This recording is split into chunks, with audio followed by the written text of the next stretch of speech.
Morning, folks. Finally, Infrastructure Week. I'm so happy to say that, Infrastructure Week. Folks, yesterday, I don't think it's an exaggeration to suggest that we took a monumental step forward as a nation. We learned that our economy created 5.6 million jobs since we took office in January 20th, reached an unemployment rate of 4.6%, 2 full years earlier than the vast majority of economists projected that would happen.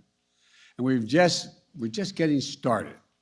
We did something that's long overdue, that long has been talked about in Washington, but never actually been done. The House of Representatives passed an Infrastructure Investment and Jobs Act. That's a fancy way of saying a bipartisan infrastructure bill, a once-in-a-generation investment that's going to create millions of jobs, modernize our infrastructure, our roads, our bridges, our broadband, a whole range of things, to turn the climate crisis into an opportunity. And it puts us on a path to win the economic competition of the 21st century that we face with China and other large countries and the rest of the world. It's going to create more jobs, good-paying jobs, union jobs that can't be outsourced, and they're going to transform our transportation system with the most significant investments in passenger rail, the most significant investment in 50 years, in roads and bridges, the most significant investment in 70 years, and more investment in public transit than we've ever made, period. It's going to modernize our ports and our airports. I'm going to be going to some of our ports next week, and the freight rail, increasing that as a reason. I mean, look, we have bottlenecks across the country. We're doing so much with this legislation. It's going to make it easier for companies to get goods to market more quickly and reduce supply chains, bottlenecks, and for decades to come. You know, and according to economists, this is going to ease inflationary pressure, not increase it, ease inflationary pressures by lowering costs for working families. It's going to create jobs replacing lead water pipes. So every American, every child can drink clean water, improving their health and putting plumbers and pipe fitters to work. How long have we been talking about that? It's a gigantic issue. Jobs, making high-speed internet affordable and available everywhere in America. And you heard me say this before, but I apologize for repeating myself, but no parent should have to sit in the parking lot of a fast food restaurant so their child can do their homework because they have no internet connection except to go off of what's going on with that internet connection from the fast food restaurant. This is going to make significant historic strides to take on the climate crisis. Some of you were with me when I was recently in Scotland at the COP26. What do people keep asking me? Are you going to fund this? Are you going to fund it? Are you really going to do what you're saying? Well, this is a big step along the way of doing it.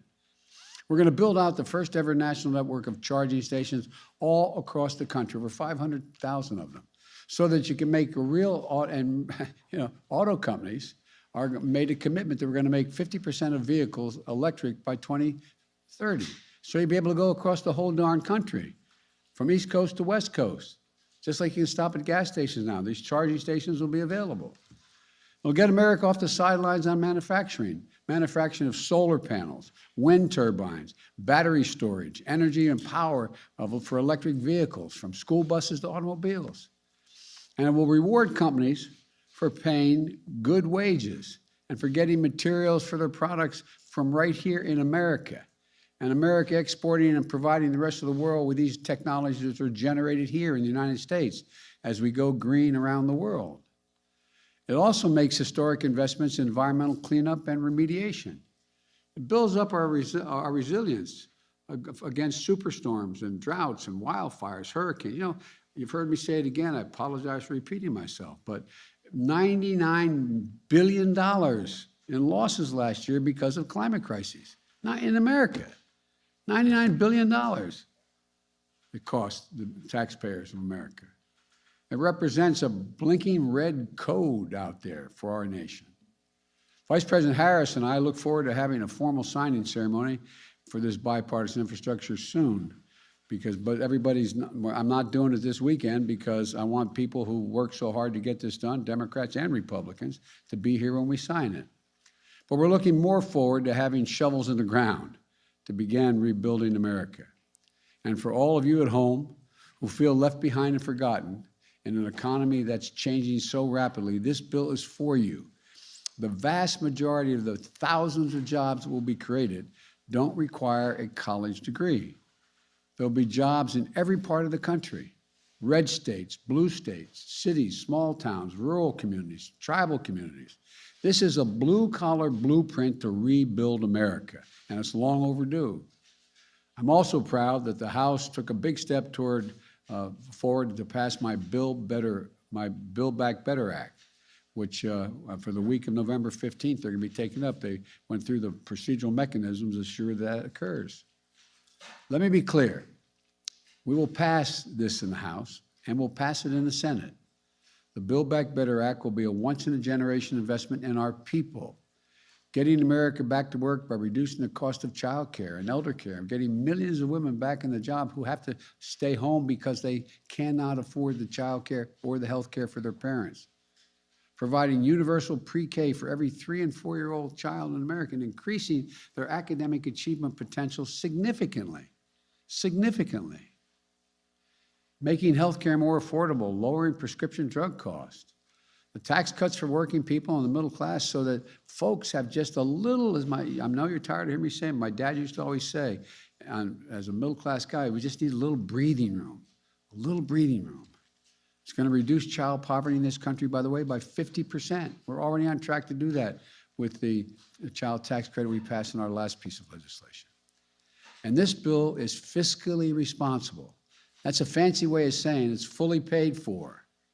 It doesn't raise the deficit by a single penny, and it actually reduces the deficit, according to the leading economists in this country, over the long term. And it's paid for by making sure that the wealthiest Americans, the biggest corporations, begin to pay their fair share. Again, you've heard me say it 100 times. Why should 40 or 55 corporations made over $40 billion in the last couple of years, why should they pay zero in tax? I said, I'm a capitalist, I'm not a socialist, but the bottom line is everybody should pay their fair share. Zero in taxes? Come on. And keep my campaign commitment, it does not raise a single penny in tax for anyone making less than $400,000 a year. Say it again. Folks, no matter what they tell you, you're going to find out. This will not affect your taxes one little bit and having to pay a penny more if you make less than $400,000 a year. Independent experts have concluded that these bills are the highest value investments that we can make to grow the economy.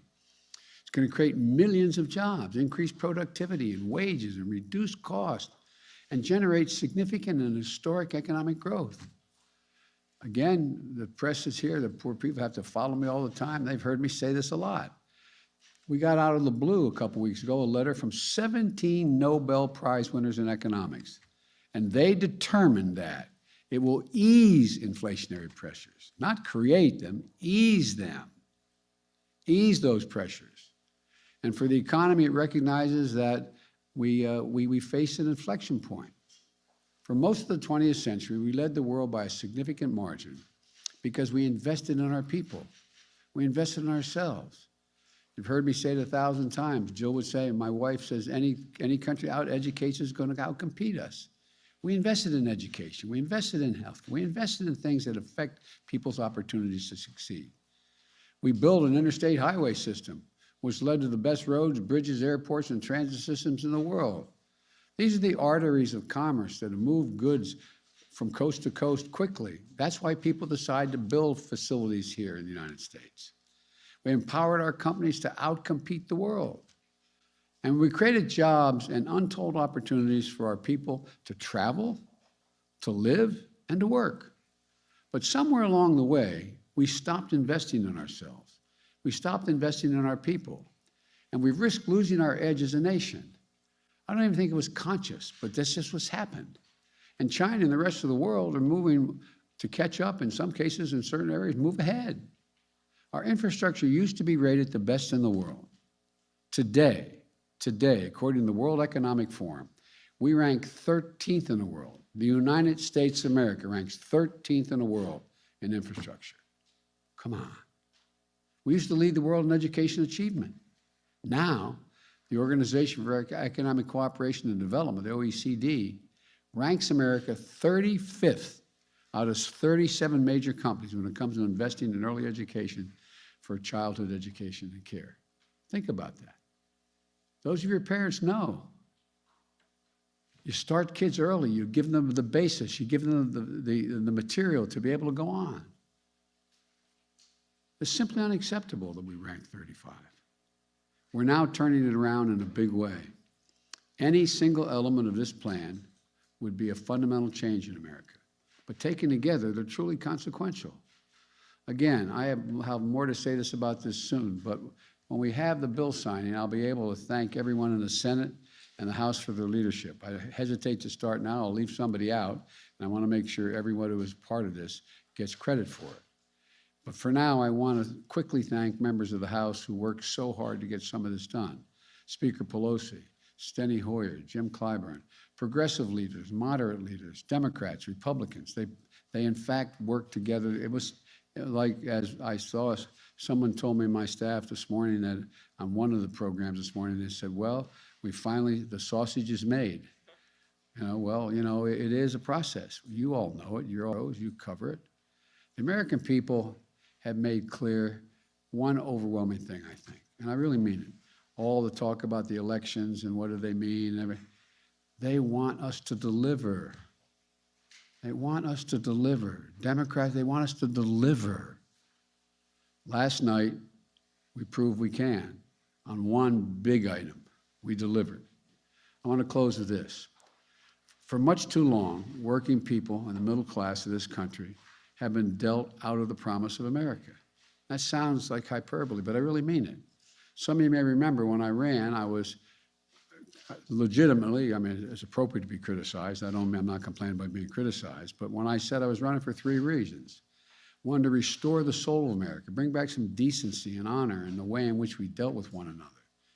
The second reason was to rebuild the backbone of the country, the middle class. The wealthy are value added to the country, but they didn't build a country. Hard-working middle-class folks are the ones that built this country. They're the ones that built the middle class. They're the ones that built the backbone of the country. And what I decided to do was I said we have to begin to build the economy from the bottom up and the middle out. Well, folks, that hadn't been the case. I'm so tired about trickle-down economic theory that I'm trickled out. The idea that, and I asked the rhetorical question, when the middle class has done well, when have the wealthy when any time has the wealthy not done extremely well as well? I mean, come on. We got to give working folks a real chance, a chance. And so, folks, there's an awful lot more to say about this, but today I think is just been a good day. It's time to deal folks back in. As you've heard me say it again, I make no apologies for it. These bills, in fact, are the 2 bills we're talking about, the Build Back Better bill, which we're going to be working on now, and this bill, are all designed to give ordinary people a fighting chance to begin to sort of level the playing field just a little bit, not punish anybody. I've long said it's never, ever been a good bet to bet against the American people. Never. And that what it really means is bet on the American people. Give them a shot. Give them a shot. That's what these plans do. They bet on average Americans. They believe in America. They believe in the limitless capacity of the American people. If you look at the history of the journey of this nation, what becomes crystal clear, not a joke, given half a chance, the American people never, ever, ever, ever, ever, ever let their country down. We're about giving them a full chance this time. And when we do, there's going to be no stopping us. I truly believe that 50 years from now, folks are going to look back and say, this was the moment, this was the period, this year and the next couple years, when America decided to win the competition of the 21st century, to get in the game full bore. So my message to all the American folks is, let's get to work. Let's get this done. God bless you all, and may God protect your troops, and I'll take a few questions. To what extent did the election results help propel this bill to the finish line? And how were you able to bridge the gap last night between moderates and progressives? Well, you know, I'm not being facetious with the answer I'm about to give you, but I'm not going to be a prognosticator and make a judgment on how the election could or would have been different. Each state is different, and I don't know. But I think the one message that came across was get something done. It's time to get something done. Stop talking. Get something done. And so I think, again, that's what the American people are looking for.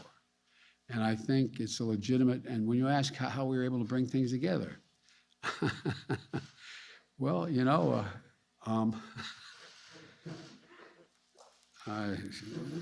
look, all kidding aside, I believe everybody in the process is entitled to be treated with respect. And I've been doing this kind of thing, doesn't mean it's not all me, but I've been doing this thing my whole life. I've been able in the Senate to put things together when people said they couldn't be put together, just by making the overwhelming point that you can't have all you want. It's a process. There's no one piece of legislation that's going to solve everybody's problems. So I spent a lot of time, as you probably heard, with a lot of people, both political parties and within my party, saying, look, if we move on what's here in this bill, that is the infrastructure bill, it is a game changer in a half a dozen ways. The fact that it has too much of what you don't want and more than you, and not enough of what you don't want, just let's be reasonable. Let's take a look at this. Let's do what we all agree at a minimum is in the interest of the American people. And if you want to add more, we can fight about it later, or you want to subtract some of it. I've never voted for a major piece of legislation, an omnibus bill, that I was for every piece of it. People would say, well, how do I explain this? I said, well, you explain to the American, your constituency, and I'm not telling you how to do it, but you go home and say, this is what it did. It had one piece in here, there's not enough money for this, or there's too much money for that, but overall, this has been a gigantic benefit to my congressional district. And so I spent a lot of time taking questions from both, and by the way, everybody at the end of the day, I have to admit, dealt with me fairly. I mean, and part of the process, and it's probably more than you need to know, but part of the process is getting to know all the people personally again. I've been out of government for 4 years. I used to do this every day. I used to know about everybody's district I was working with when I was vice president. I know them and call up and say, hey, Charlie or Harry or Mary. And so it's getting to know a lot of these people, to build trust. Because everything I say I'm going to try to do, I will try to do. And I think that's also part of the process. And so hopefully it can continue. Mr. President, you just alluded to it there, Mr. President. 2 questions. You are arguably the most legislatively experienced president we've ever seen, but to get this first agenda item over the finish line, you needed Republican votes. Sure. You are not going to have Republican votes, though, for your Build Back Better agenda. Isn't it doomed? And then my second question, Mr. President, OPEC Plus has snubbed your call to pump more oil. When will you respond with an SPR release? Well, first of all, I'm not anticipating that OPEC would respond, that Russia and or Saudi Arabia would respond. They're going to pump some more oil. Whether they pump enough oil is a different thing. There are other tools in the arsenal that we have to deal, and I'm dealing with other countries at an appropriate time. I will talk about it, that we can get more energy in the pipeline, figuratively and literally speaking. And I don't start off with any assumption that I can't get anybody to vote for anything. And so I mean this sincerely. I think what's going to happen is we're going to see what happens in the Senate and whether or not I need only Democratic votes, which is a likely outcome. And the question is, can I get all of those votes? This is a process. And all along, you've told me I can't do any of it anyway. from the very beginning. No, come on, be honest, okay? You didn't believe we could do any of it. And I don't blame you, because you look at the facts, you wonder, how's this going to get done? But I think there's a dawning on the part of a lot of people, hold elective office, that if you get some of this done, things are better for them as well as everybody else. And I'm sure there's some calculations saying, well, if Biden gets this other bill, then he's going to be moving too fast, and it's going to hurt, the Democrats are going to be doing too well. That's why I think we have to try to figure out how to make the case across the board as to, there's a lot of things we have to tackle yet, so. Mr. President, have you gotten assurances from moderate Democrats in the House and Senate that they are going to vote for your Build Back Better plan now that what they really wanted, the infrastructure bill, has passed? I'm not going to answer that question for you, because I'm not going to get into what made what commitments to me. I don't negotiate in public, but I feel confident that we will have enough votes to pass the Build Back Better plan. Mr. President, what gives you that confidence? Me. You were forced to scrub paid family leave from your framework a couple of weeks ago. I'm sorry? You were forced to pull paid family leave from the framework you released a couple of weeks ago. The House is putting it back in. Can you keep it in this bill when it makes its way to the Senate? Time will tell. I'd like to ask you real quick, sir, where do you stand? You said last week that this report about migrant families at the border getting payments was garbage. No, I didn't say that. Let's get it straight. You said everybody coming across the border gets $450,000. The number was what you had a The problem number with. that I was referring to. Okay. Now, here's the thing. Sure. If in fact, because of the outrageous behavior of the last administration, you coming across the border, whether it was legal or illegal, and you lost your child, it's gone, you deserve some kind of compensation, no matter what the circumstance. What that will be, I have no idea. Yes. DOJ negotiating a settlement. Mr. President, two questions. You referred to China twice in your comments, and yet we haven't heard anything about the China bill, which is really the third element of what you're hoping to do here. It's been through the Senate, has not yet come up to the House, and it would seem that that is the one that is more key to our competitiveness. So I was wondering if you would talk a little bit about that, and then also tell us how you're feeling right now about the Iran deal, since it looks like you're going to go back to discussion at the end of the month. But the Iranians have made it pretty clear at this point they plan to rip up most of what was done so far. So are you into your plan B at this point? I'm not going to comment on Iran now. And the China bill you're referring to, everything in good time. We got to get this through. The next thing is Build Back Better. So when do you plan to do that? Well, in order. I'm going to take one more question, and then Mr. President, can I follow up on paid leave, Mr. President? Sir, may I follow up on paid leave? Mr.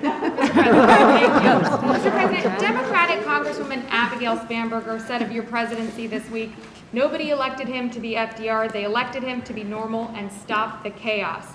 How do you view your mandate after Tuesday's election losses for Democrats, and is she wrong? Well, Abigail's a friend. We had a long talk. She joked and said, and I have a picture, she said, I have a picture of Roosevelt hanging in my office, her office, okay? I don't intend to be anybody but Joe Biden. That's who I am.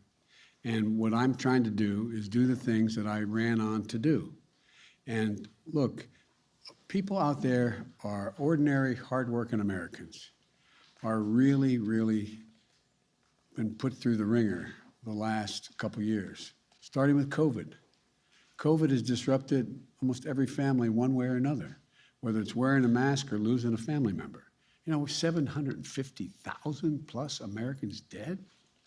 750,000. And so people are worried. People are also worried about, coming up, they don't, understandably. Why is the price of agricultural products, when I go to the store, why is it higher? like, for example, if we were all going out and having lunch together, and I said, let's ask whoever's in the next table, no matter what restaurant we're in, have them explain the supply chain to us. Think they'd understand what we're talking about? They're smart people, but supply chain. Well, why is everything backed up? Well, it's backed up because the people who supply the materials that end up being on our kitchen table or in our life, guess what? They're closed those plants because they have COVID. They're not, and so it's a complicated world that people are facing. We've never faced anything like this before. I mean, I'm not saying it's the worst of every time in American history, but we never faced anything this sort of defiant of understanding of what's going on. And you can understand why people are upset. And whether you have a PhD or you're working, in a restaurant, it's confusing. And so people are understandably worried. They're worried. And so all I can say is what I'm going to try to do is explain to the American people as best I can. And by the way, you all write for a living. I haven't seen any one of you explain supply chain very well. No, I'm not being critical. I'm being deadly earnest. When your editor says, explain the supply chain, okay? Lots of luck in your senior years, my coach used to say. But I sincerely mean it. This is a confusing time.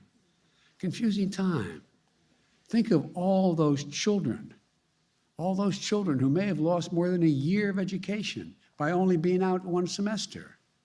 Think of all that's going on in terms of access to everything from when you go back to college, if you're in college, you go back to college, where you have to wear your mask, or who's your roommate? This is a confusing moment. And it seems to me that my job as the President of the United States is to try to figure out, myself as well, what is most needed to put people at ease and let them know there's a way through this. There's a way through this. The world has never been here before. That sounds like hyperbole, but think about it. Think about it. This truly is one of those inflection points in history. All the pieces on the board are moving, both in terms of the relationships among and between nations, as well as the pieces of what employment future people have. How do we do this?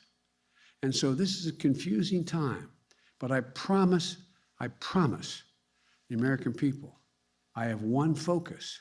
How do we give you some breathing room? How do we get you to the point where we take pressure off you so you can begin to get back to a degree of normality and we move to a different place?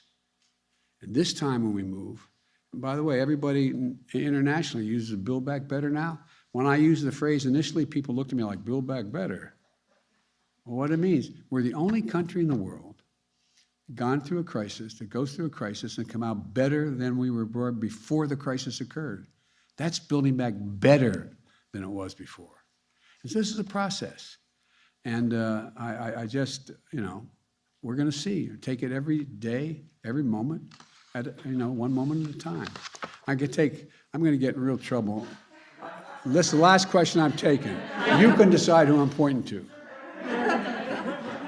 Expect to see the impact of the infrastructure bill, and when do you think the Build Back Better bill will be passed? By Thanksgiving, Christmas? I don't want to make your job easier. I don't want to give you, I know the answer exactly when it's going to be passed. And I know exactly how it's going to. The impact from this bill. So Well, they'll see the effects of the bill, this bill, probably starting within the next 2 to 3 months, as we get things, shovels in grounds and the ground, and people being told they're going to be working, doing the following things, and things are going to move. It is a bill that's paid out over a number of years. And so, but the biggest thing it does is give people you're going to have people going, oh, okay. Well, I guess I'm going to be able to keep my job, or I'm going to be able to get a job doing that, or I'm moving. So I can't tell you that any of that with precision. If anybody can, then they ought to go into fortune telling. But it's going to be a provision, a bill that is going to have a profound impact over time. It's a little like, and I'll end with this, a little like when we first came to office. And a lot of this has to do with this lady right here, the vice president. It's not, not all me. I used to stand there and have to listen to the president. She's got to stand there and listen to the president, but she deserves an enormous amount of the credit. But here's what the deal. When we came to office, we were told virtually by everybody, you can't get this economy moving.